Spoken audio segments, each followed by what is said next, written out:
Hey, everybody. Thanks for listening to Raw Knuckles podcast. Please like, follow, and subscribe.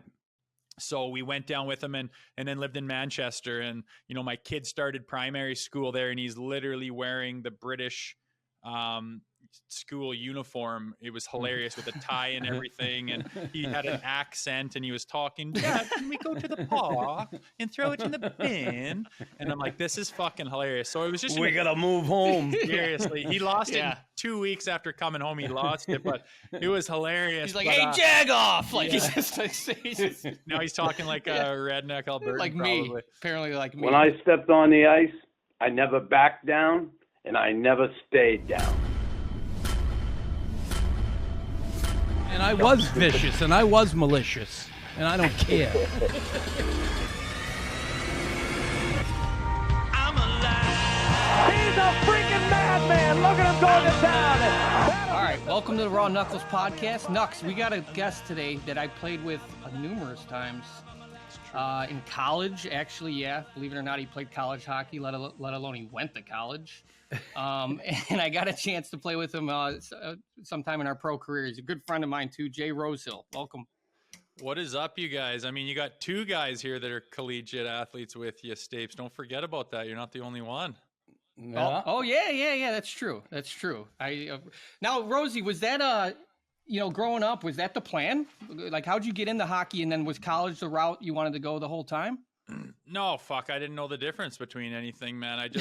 I played because everybody played. You're in a small town in Alberta. My brother played. He's older than me, so obviously I did. And as we started going up the ranks and shit, and people are talking about the dub and the dub draft, and my parents were just clueless to it all. So we were learning as we went.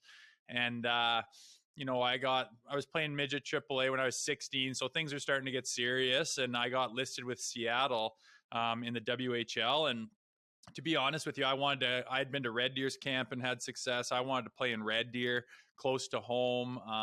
And then to get listed with Seattle, I was just scared shitless of like going to the States at 16, 17 years old, fucking moving away from my hometown, which is my roots were all there. And it's pretty tight knit group in this area. So I just didn't want to go down there. And then I saw other kids from town go to the dub, get turned into a meathead. And then they're working for driving a truck when they're 19 or 20 because she didn't work out. And I was like, fuck that. I want to give myself the most opportunity. And I wasn't like, I started to like develop around that 16, 17, 18 and stand out. So I was like, shit, I'm just kind of blooming. I want to give myself as much time as possible. So I went down to Minnesota and gave myself the longer route to develop, and had to play with a meathead like you and listen to all your antics for a couple of years. Meathead like me, Knux. This guy almost was the reason of like 30 hockey players dying, basically. We had a hockey house. I guess the short story is like, what? And Rosie, I don't think we ever talked about this, but he almost burned the place down. Well, do you remember? No, I'm serious. He lit what'd you do? Light a phone book on fire? You remember like those old school phone books? And then ran. And the rest of us were like, they had to put this thing out. And I just remember Brosy, another guy on our team, Knux, was like, I don't know where he got this, but he had this huge enlarged like diaper. You remember? And he wore it. That's all he wore. Tyler Bros. Oh, fuck, I remember that. Yeah, well, because you ran away and you almost burned the house down. Of course you don't remember. No, but we had to... Growing up, that must have been the mushroom night, Tim. Yeah, no, it wasn't. But growing up from the small town, everyone's kind of got a raps on you, and that was the first time I was just free as a bird, and no one watching me, living on my own. I played junior in my hometown, lived at home, so I was that year when I first got to college, I was free as hell, and God, we partied, and you guys, man, like not you, but the class ahead of you, all those seniors, they partied so freaking hard, and through these massive shakers, and there's girls everywhere and kegs and beer, and I was just getting loaded, having a blast. And I remember it was just, I think the girl I was trying to wheel was cold or something, so I built a fire in the middle of the living room for her. Oh man, that's college for you. Yeah, and listen, growing up in Alberta, and before, I guess, the Minnesota experience, what shocked me, and I've seen a lot, we've had a lot of guys on here that played in the NHL, and they weren't fucking drafted. We just had Brian Screwland on. He had a fucking wonderful career. Fastest overtime goal in the history of the game in the Stanley Cup playoffs. And he was never drafted. And I look at your minor hockey career with the, AAA, then the Olds Grizzlies, right? In the Alberta Junior Hockey League, like the BC Junior Hockey League now is such a feeder system for college. Yeah. Were you fucking shocked when you got drafted out of the Alberta Junior Hockey League? Because not a lot of kids do. Yeah, right? I think there's only a couple guys drafted out of there per year. If one came out or two, that was pretty good. And I was not like a standout superstar of that league by any stretch of the imagination, but I just had a style of play where I just didn't give a fuck. Like I ran around and loved to hit guys, and I wasn't like a big fighter guy, but I just loved to hit and run guys. And I was a defenseman at the time, and I'd wheel the net and gain the red line and dump it and keep chasing my own dump. And would just make a lot of noise in that sense. And I think the scouts just were just like, we love this shit right around that turn of the century there, 2000 era. And I got listed with Central Scouting there in my draft year. And that was the first time I ever really knew of anything. Someone just showed me the hockey news and my name was on it for North American skaters.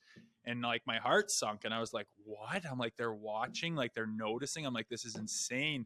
And then it was nice because it was like confirmation of I didn't need to go to the dub. See, if they're watching, they're here. There's scouts everywhere. If you do something they like, they will see it.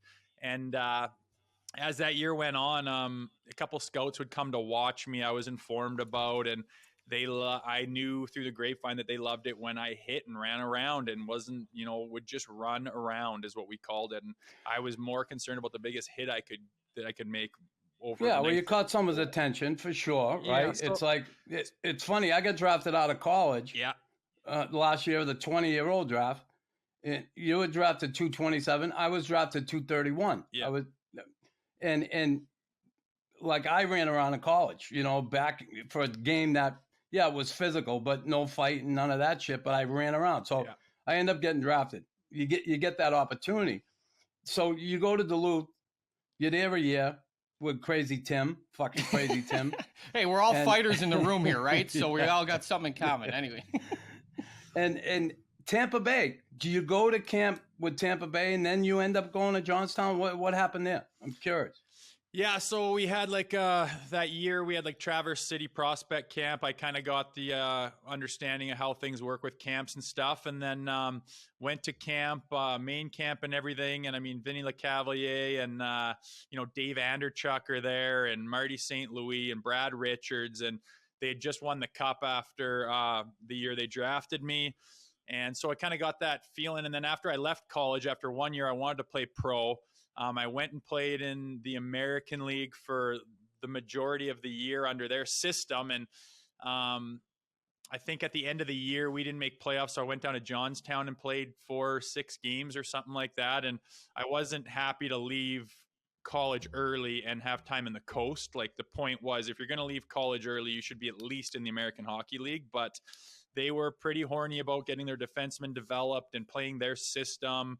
And the downfall of it was the whole system changed after that 2005 lockout, 2004 lockout, sorry, or whatever it was. And the whole system changed, obstruction, all of Tampa Bay's system didn't apply anymore. So everyone kind of struggled, and everyone they had drafted needed to adapt. And all they drafted was big, tall D-man. And it was just kind of a shit show. And I had success my first year and got called up on paper. So I'm a 20-year-old defenseman playing in Springfield. I get a call from the trainer that says, hey, you're getting called up to Tampa and you're going to play in Montreal tomorrow. That's what I've been told. So I'm at the rink packing your shit, pack an overnight bag. I just thought I'd do you a service and give you a heads up to let you know. So I'm waiting. No call comes. I'm like, what the fuck? I go to the rink in the morning and I'm like, what happened, dude? And he goes, I don't know. I got a last minute call that said Nikolai Habibulin's visa didn't come through, or there's a problem with their visa. So they had to call up a goalie, and then they're at their 50 contract limit or some shit. So they went to Montreal to play, and they called up our goalie, and he came back the next week, said all of my room service shit and my key card and everything said Jay Rosehill on it.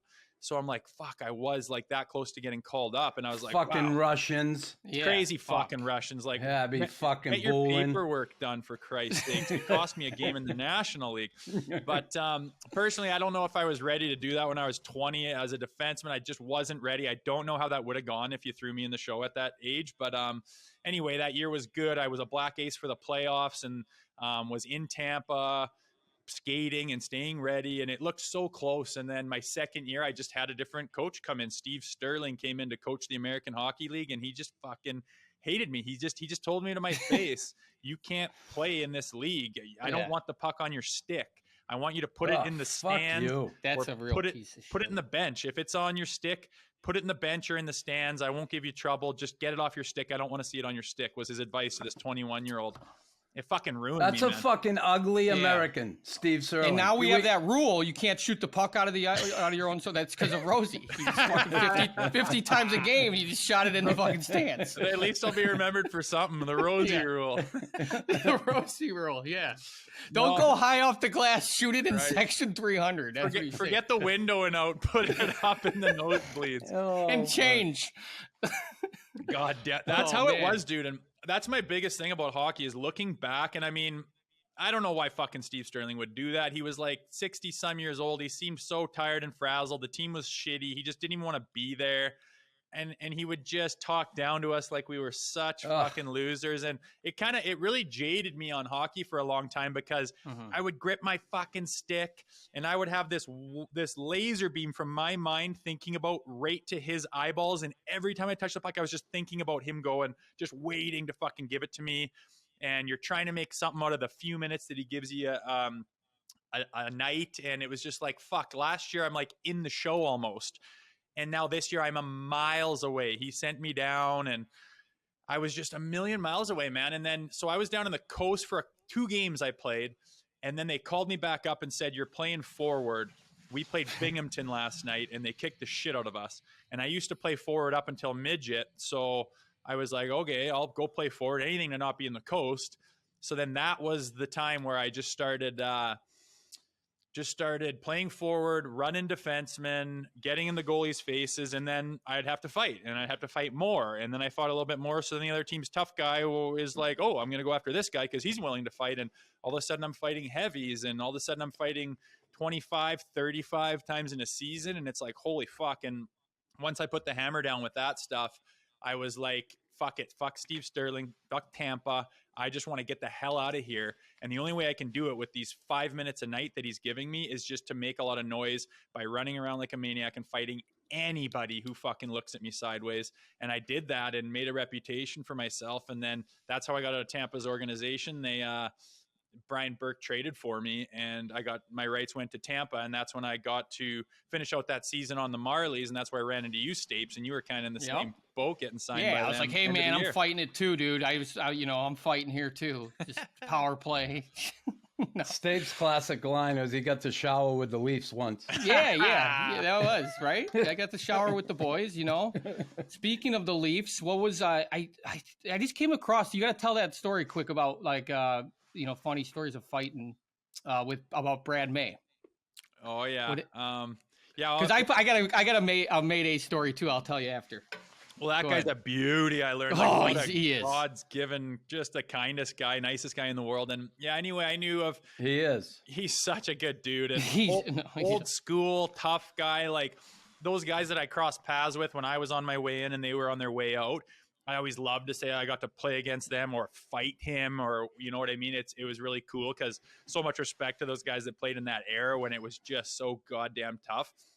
And I was trying to make the team with the Leafs that season. I'd signed a 2-year deal with them. So go to training camp. And I mean, I think there's a legit shot I get on the big club. So I'm trying to make it. So, I mean, I'm fighting everyone in preseason and whatnot. And we go to Detroit, Joe Louis Arena, and Brad May was out there on a PTO. They just kind of like picked him up like the week before. And I was like, well, shit, I'm going to, he's there. He wants to make that team and have another year in the show. And I'm trying to make this team. So we're going around. And I kind of came up to him and I was just like, hey, Mayday, you going to give me one tonight? Give me one. I need one, man. I need one. He goes, yeah, sounds good, kid. I need to get my legs under me. Next one. I'm like, okay. So another shift or two goes by and I came up. I was like, Mayday, are you ready? This shift, you ready? And he goes, couple more, Rosie. You haven't skated in a while. I'm still warming up. And he's like, legitimately, I think he just got pulled out of the summer, didn't expect to have a PTO or anything. And he's literally trying to like get in shape out there. So then finally he's, I think he said that 3 times. He's like, one more, just next one, Rosie. I'm getting warm. So finally there's like a collision center ice and we end up having a scrap, and it was a good spirited scrap. And we both go down and then pop up. And I was like, fucking right. It's like that went fine. Like it was Brad May. I got in another one. You know that relief after a scrap where you're like, all right, like the adrenaline's dumping and you're feeling fine and you're happy that, you know, all the intensity and anxiety of it, nothing went bad. So it's that wicked feeling. And then Mayday pops up and he's batting me on the head and he's going, fucking rights, kid. You keep playing like this. You're going to make that team. You're going to make it. I fucking love it. And he did that all the way to the penalty box. He's looking over and he's like, you got a chance at that squad, kid. You keep fucking going. And I was just like ready to go through a wall for this guy. For the opposing team. I know. I just fought him and he's on the other team. It was just. He was. Did you ever play with him? No, but he was in Toronto doing Battle of the Blades and all that stuff. So when he didn't, after that year, he was in, I think Detroit for a little while or something happened, but he ended up in Toronto a lot of the time, and I'd see him out and about a lot. Yeah, because when I got called up, it was in the mid. I was watching the Leafs game. I was literally watching, and someone got hurt, and I got called up like while I'm watching the game. Yeah, and so like I kind of had to join the team, and they were playing back to back in Long Island, so I kind of came in. You know, and I'm it's my first NHL game, and I'm just, you know, already dealing with myself at the, you know, just like, what am I doing here type mentality. So I'm just trying to be quiet, but I've literally joined the team as they get on the plane. I never been on, you know, an NHL flight, right? So I didn't know the how awesome it is, obviously. Yeah. So I get on the plane and I'm like, you know, we're, you know, kind of, you know, I was respectful as a rookie always. So I figured, you know, where do I sit? Probably like in the shitter or something, you know, like, you know, and the Leafs are mathematically out of the playoffs, right? So I don't know how the vibe's going to be or whatever. And so I ended up, you know, just at that time of the year, it was in February, I ended up sitting like in the back with the, you know, veteran guys right away, just drinking wine. I'm like, fuck, this is awesome, you know? And as the plane's taking off, it was like, I don't know, you know, there's like a buffet on there at times, you know, and like one of those foiled, kind of like what you put like in like lasagna in, you know, like those big foil pans. Brad May, out of all people, I never met, you know, I just knew who he was. He like flattened this thing out like as flat as it can be. And he went to the front of the plane. And as the plane's taking off, he just sat down and started sliding down going, woo, boys. And so he's coming down, just sledding down the plane run, you know, and I'm just sitting there like, dude, this is like the Bad News Bears. We were like the worst team in the league and they were having a blast. But he was someone that just always was pranking guys and like, just always, he was awesome. He just had an energy that made you want to come to the rink. One of those guys, you know, like I think when we had Scrooge on, you were saying that Knux, you just didn't know what he was going to say. And just you couldn't wait to see him in the morning. What's he going to fucking do today? You know, what's he going to say today? You always look forward to those funny guys in the locker room, no question, especially if things are not going well, you know, with NHL team. So you go to Molly's, and I love that Berkey gave you a chance. Mm-hmm. Berkey loves tough guys. Yeah. You know, and you get that opportunity to come into Toronto. I loved your fight with fucking Lucic, you know, and that fucking asshole fucking, I can't say it, Jack Edwards in Boston calling, you know, this fucking hatchet man from the American Hockey League. Like fucking Lucic is not a fucking hatchet man too. So what? He scored 30 goals. I get it, but that's because no one will go fucking near him. Yeah. Mm-hmm. Fuck, any asshole could do that if no one goes near you. But, you know, I was impressed. I watched that fight. You fucking had a great go with him. Not a lot of guys have a fucking great go with him, and you did really well.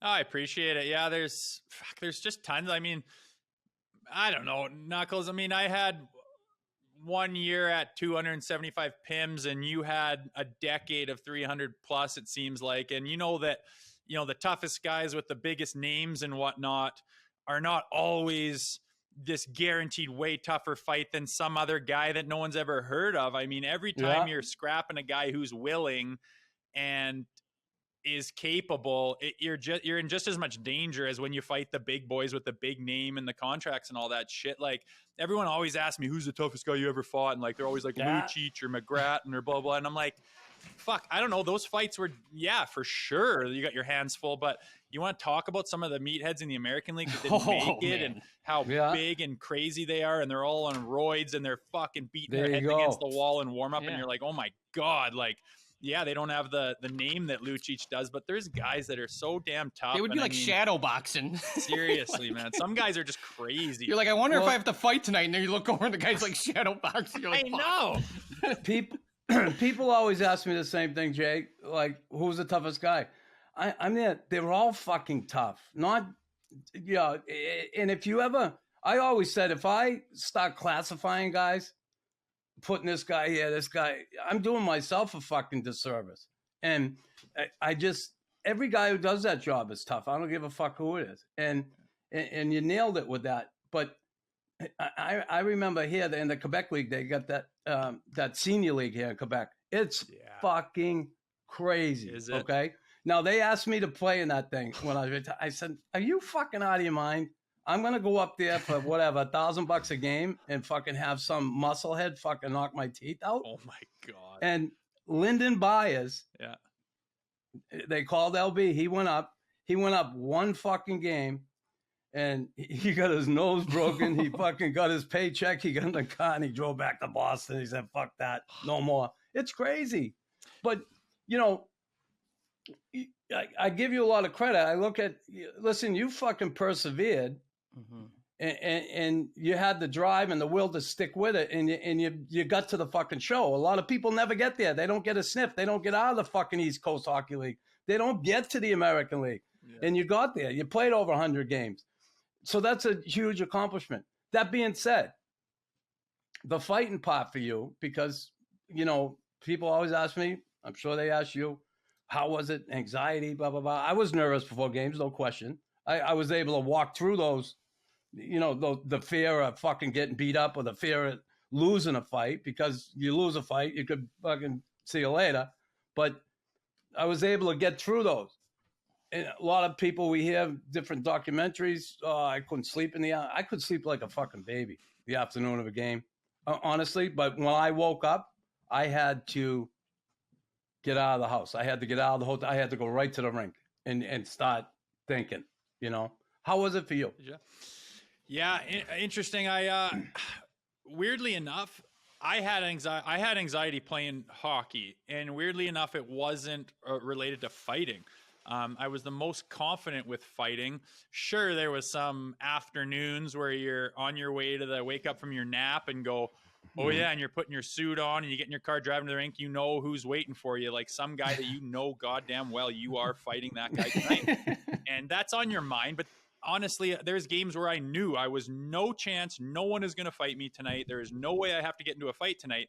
And I'd have that anxiety and stuff. And it was that Steve Sterling shit. It was, you're not good enough, one mistake and you're done.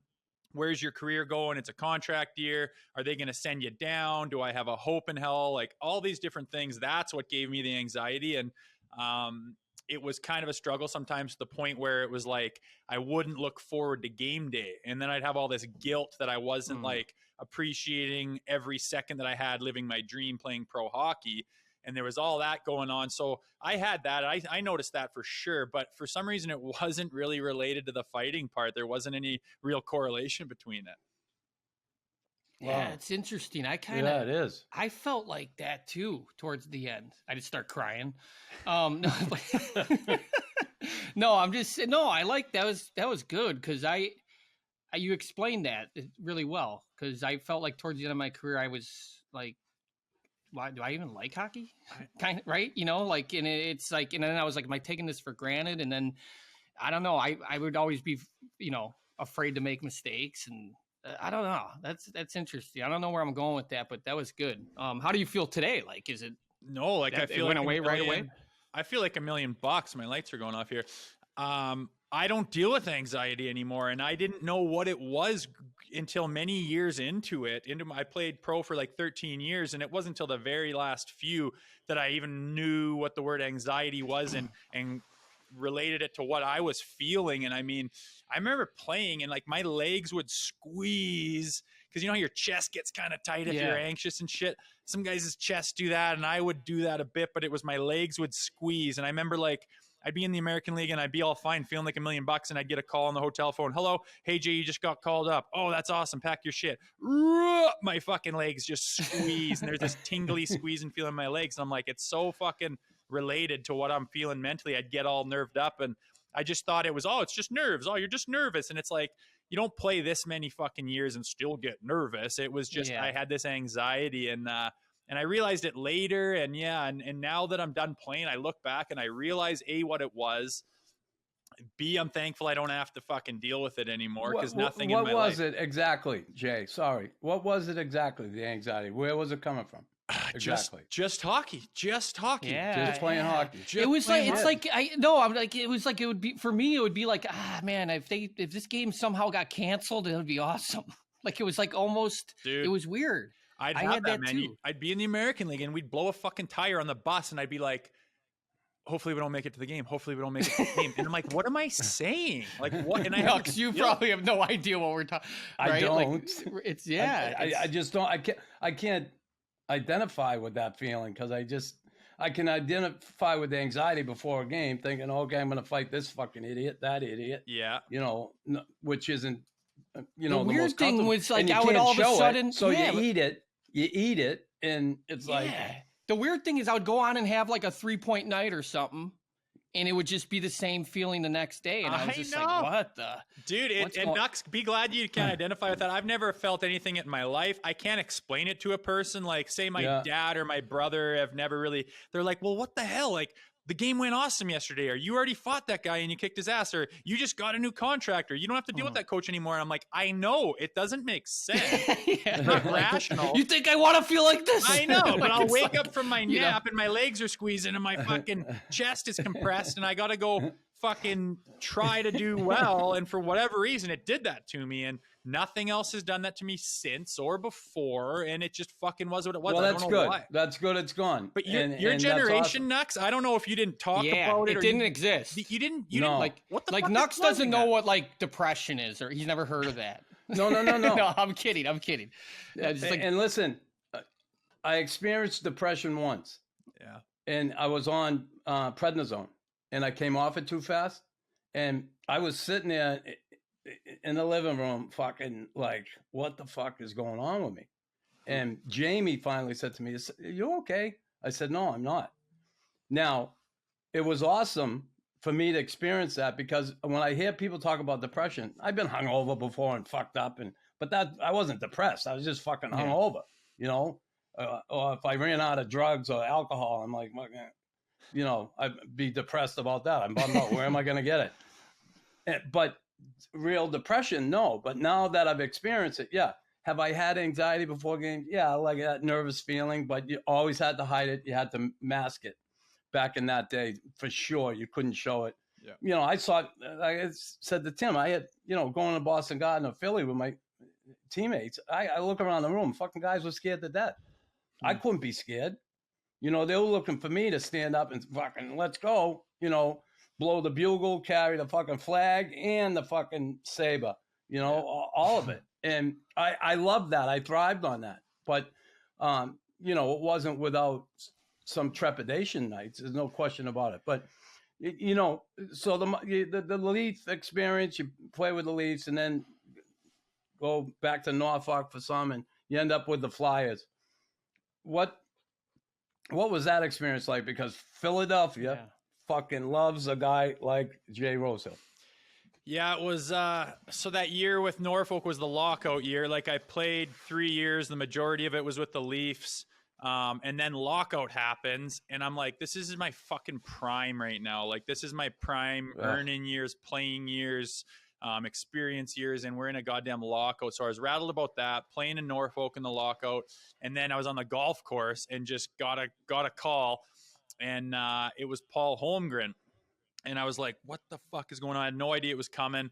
Was trying to act like I wasn't on the golf course. I was like an hour away from my apartment, and he's like, can you get on this plane at this time? And I'm like, not a fucking chance. But I was so jacked up, and he's like, and you're coming right to the big club. And I'm like, he goes like, I like the way you play. We need a guy like you. We want to finish the season. We're making a playoff push here. I'm like, fuck yeah. So I show up. Peter Laviolette's the coach. I knew the Shen brothers beforehand. getting to know Hartsey and Voracek and Giroux. We went out and partied like right when I got there at Hartsey's house and had some beers. And there's just no better way to get to shake off the like, we don't know each other, tapped it. Hey, how are you? Yeah. And it's fucking go crank some beers. And then the next time you walk in the rink, it's what's up, buddy? How are you doing? And you're right in the mix. So got to do that and playing a bunch. And it was a wicked experience. It's the Broad Street Bullies. And we're finishing the season. They were making a push. I'm playing every game. My first game for them is in Toronto where I fight Colton Orr and kind of put him down. And then I scored the game-winning goal. It was a chintzy goal, barely even knew I tipped it. And that's the game winner. Yeah, you got to celebrate harder. You got to celebrate the hardest. Of course, pointing at my back and shit, pointing at my name bar. Climbing the glass. But so everything. Like just giving this one, it was me. It was me. Pointing at my stick, for sure. It touched. Yeah. Fuck, you got to do that, Stapes, when you don't get a lot of them. But no, so then I mean, my exit interview went awesome with Laviolette. He's like, dude, I like having you here. I like having you in the lineup. I can't guarantee you're going to play 12 minutes a game, but you're going to play every game. You're not going to deal with the bullshit you had in Toronto where you play a game and sit 2 and play 3 and sit 5. And I was in and out of the lineup so much in TO. He goes, I want you playing every night. I know those stars love having you in there. They've told me that. I'm like, fuck yeah. We're doing contract negotiations with Holmgren, and my agent keeps pushing for a 2-year one-way. And I was kind of on the fence of being able to have that or whatever. And we pushed for it a little bit, and then Holmgren just went, fuck it. He reminds me of me, and I just think he's a flyer. And he told my agent that and said, let's do That's 2 years. awesome. So I was like, fuck yeah. And That's great. I was just pumped. I went and had a wicked season of training, went back to training camp, was ready to rock and roll. And Ed Snyder, the owner of the Flyers, had been getting over cancer, and he was like really impatient to have another cup win before the end of his life. And I remember he was so impatient, and he fired Peter Laviolette 3 games into the season. And Lavi was like my ticket, man. He loved me, was playing me, and I was kind of worried about that. And they brought in Chief Craig Berube, and I was like, okay, a guy that played my style, and that's a good guy to have. He's not going to hate me or anything. And I love Chief. He's awesome. He just didn't play me. I only played about 35 games that year, and I wish I played more and kind of was able to really take the next step in the NHL, but didn't work some more out that way. But I mean, that was nice being in Philly, where I was a little bit more experienced. I had, under my belt, and I was a little more mature and older, and I could enjoy it a little bit more. And it was a blast playing for both those organizations. If you love your pet like I love my St. Bernard Adele, you'll want to feed them a balanced, biologically appropriate raw diet. The reason I've chosen Formula Raw is because all blends of their food are locally sourced, and they consist of exclusively human-grade meat and organs, as well as fruits and vegetables. And all products used are hormone and antibiotic free. So like I said, if you love your pet like I love Adele, you'll choose Formula Raw. Make sure you go to formularaw.com and use the promo code RawKnux at checkout to receive 10% off your first order. That's RawKnux, RawKnux. You end up playing it out in Lehigh Valley for a couple of years. Where do you live now, Jake? So I live in Olds, Alberta. And you're back home in Olds? Where I grew up. And good for you. I like it there. I don't know, like Stapes, after we were talking before we got together, and Knuckles, when you were done playing, what it was like. But I know a lot of guys that struggled after hockey. Oh. And like, fuck, if you're a guy that like moves away from home when you're 14 years old and you're always playing hockey, and then say you play in Columbus and you marry a girl in Columbus, and then it's like, oh, well, I don't get another contract. Well, I'm retired now. Well, let's buy this house in Columbus with your family as honey, and you're just done. You're never on a team again. You're never around the boys. You don't have a core group of dudes. I can see how those guys fucking struggle, get depressed, hit the bottle too hard, all that stuff. No question. Easy to do. But I was lucky where I played junior in this town. So I went to high school with my buddies that I'm lifelong friends with. All my family lives here. I get to go off and play hockey, and I always knew where I wanted to settle down. So when I came back, I already had this huge system in place where I just stepped back into my life in Olds, and I didn't have to struggle with leaving hockey really at all, and feel fortunate that way, because I know how tough it can be for some guys just quitting cold turkey and kind of looking around and having not a whole lot to hang your hat on as far as roots. Jay, awesome you brought that up. A lot of people don't bring stuff like that up, and it's so fucking true.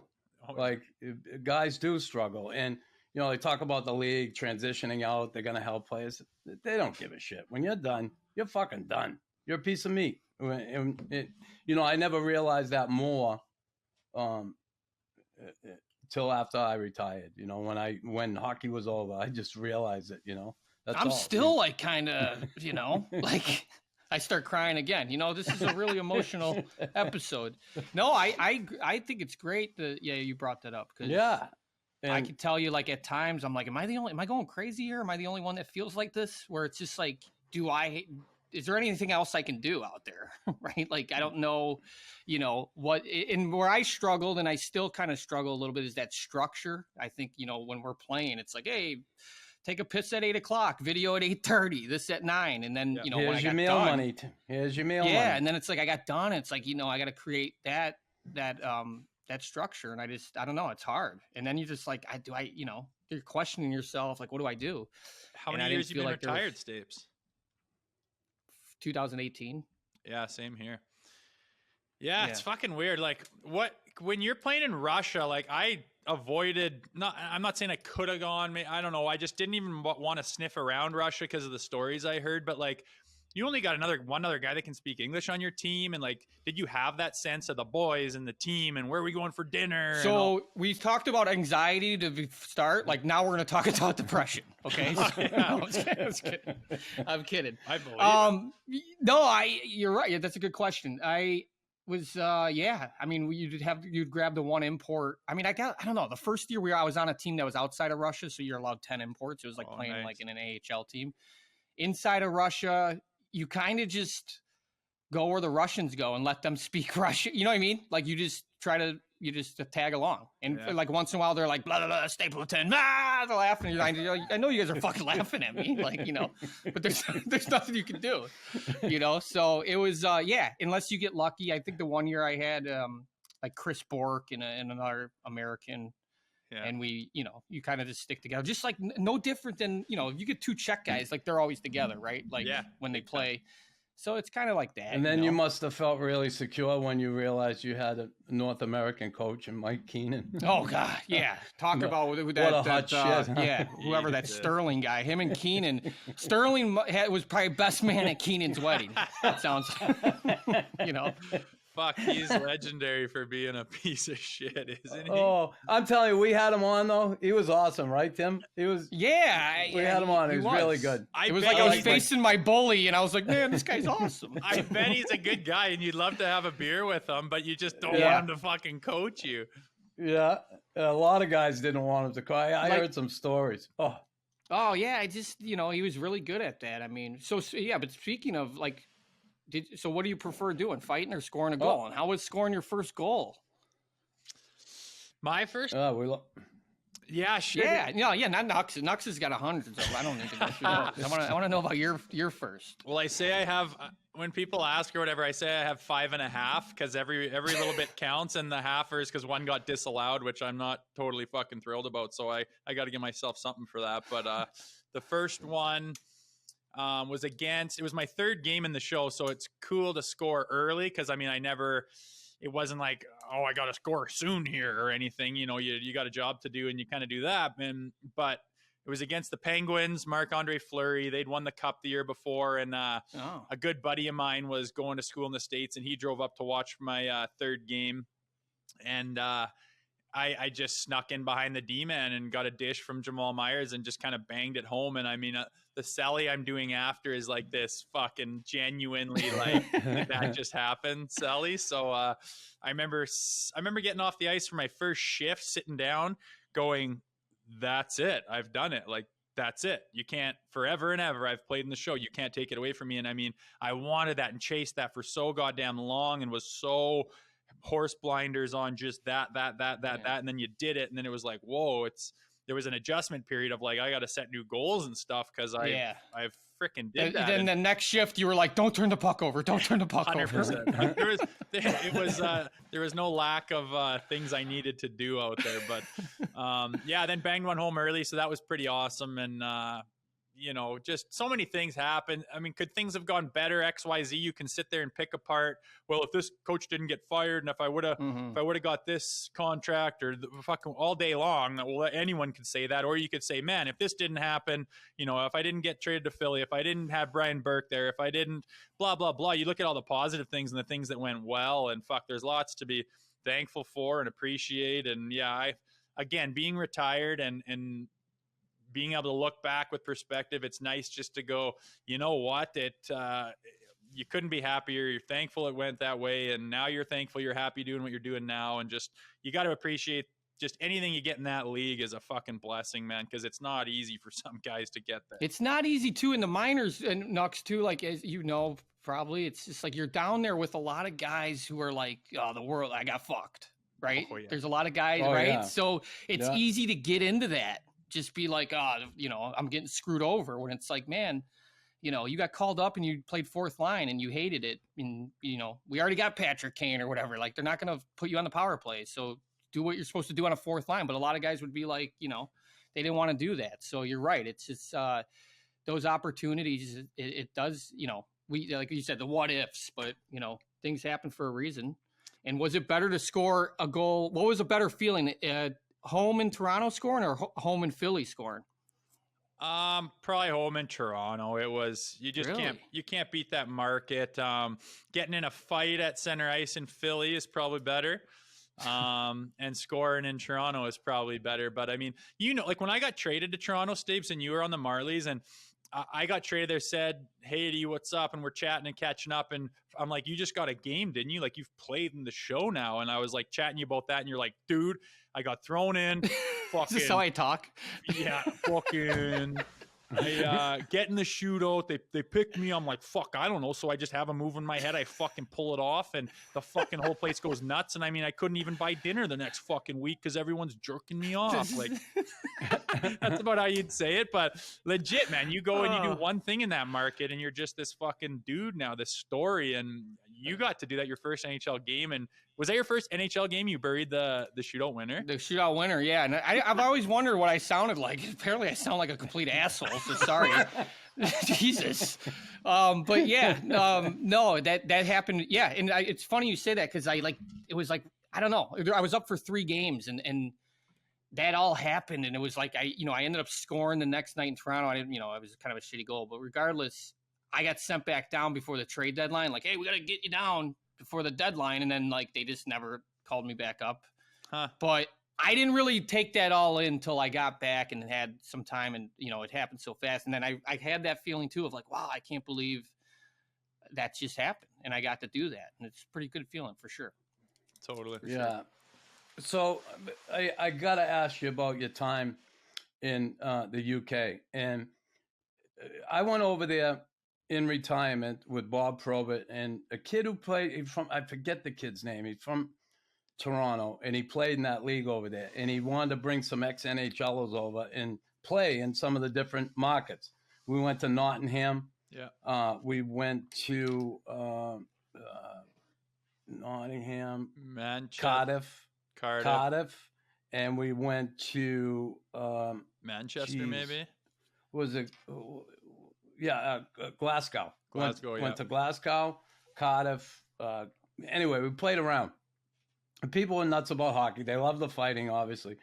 But you played in Manchester. You played with the Braehead clan. Was that Glasgow? Right. That was Glasgow. Yeah, you bet.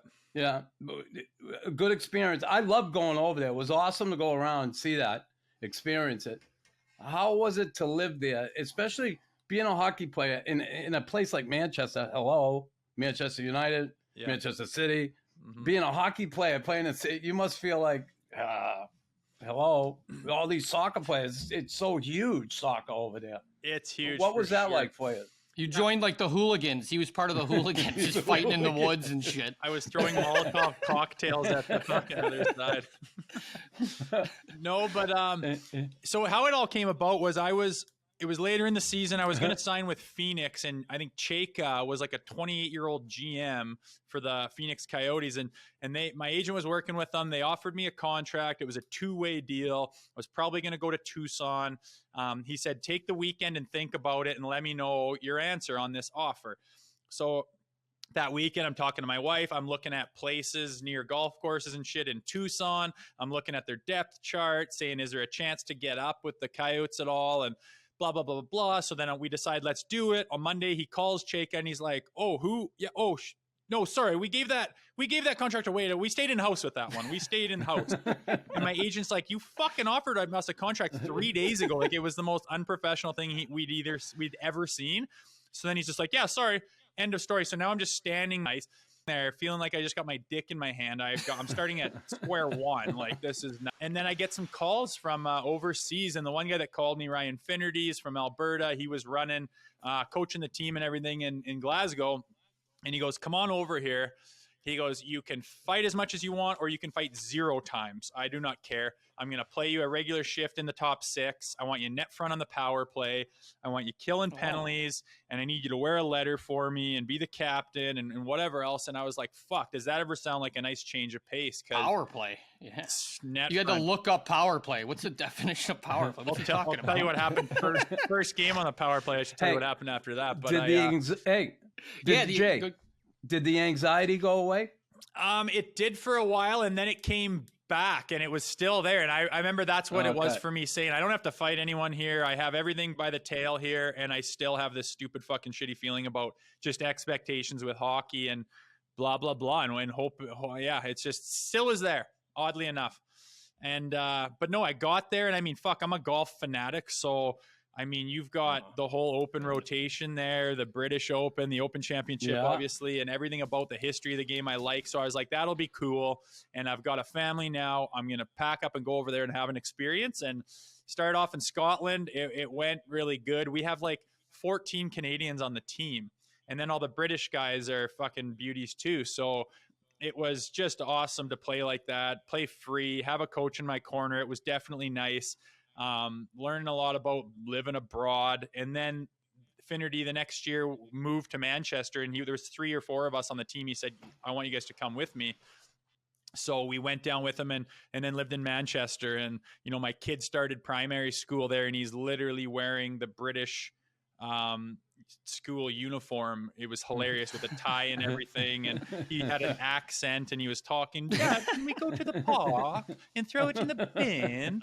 And I'm like, this is fucking hilarious. So it was just, we gotta move home. Seriously, he lost it 2 weeks after coming home. He lost it, but it was hilarious. He's like, hey, jag off. Like, he's just like, now he's talking like a redneck Albertan, like probably. Me, apparently like me. Anyways, go ahead.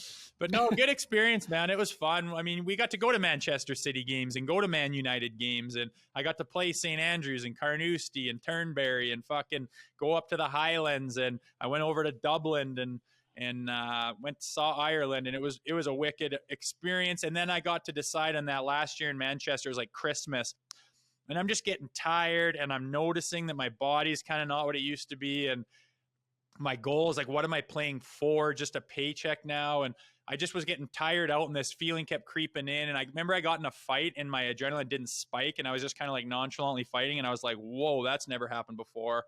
And just around Christmas, I was like talking to my wife, and I'm like, you want this to be the last fucking year? Cause I could call this my last year and be okay with it. And she was like, totally up to you. And I just decided like around January, February, that this is my last year. I'm not playing next year. And it was on my terms, and a coach didn't tell me I couldn't play, and I didn't get cut from a team, and I didn't just sit around and not get a contract. I didn't get injured.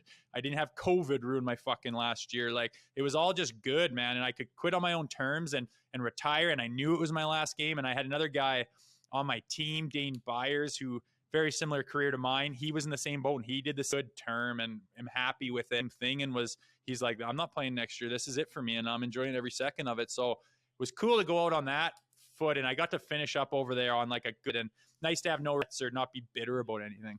Yeah. You went on your own terms. God bless you. That's awesome. Awesome to hear.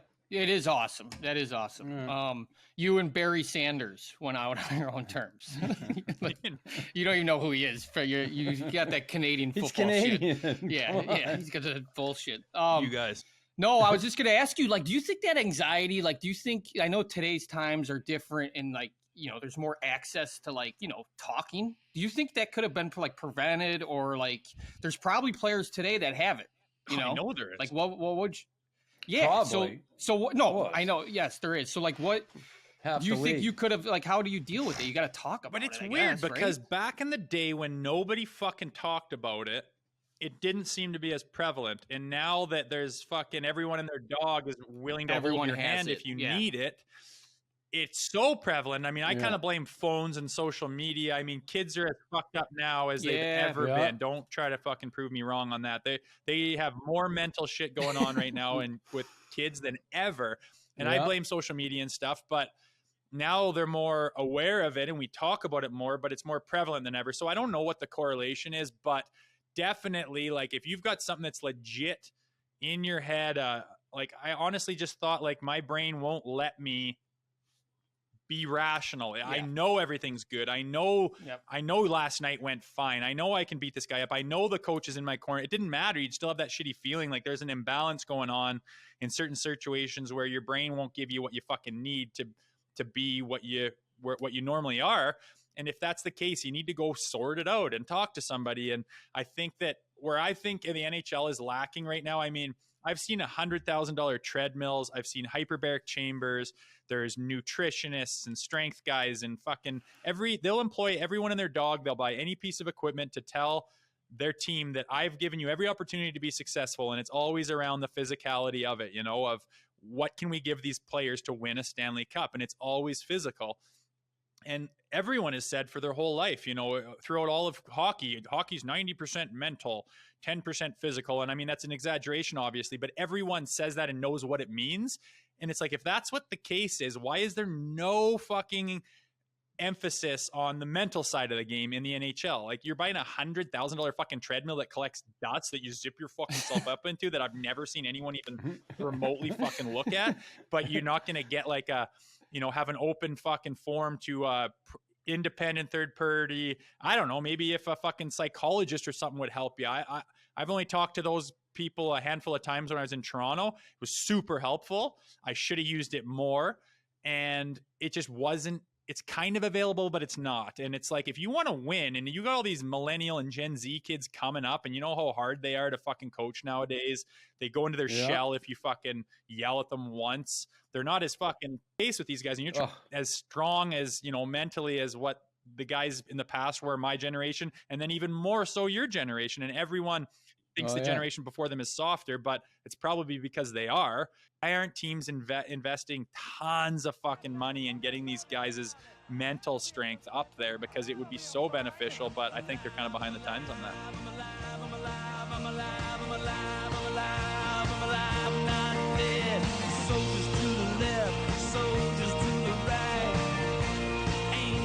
Hey everyone, thanks for listening to the Raw Knuckles podcast. Don't forget to like, follow, and subscribe.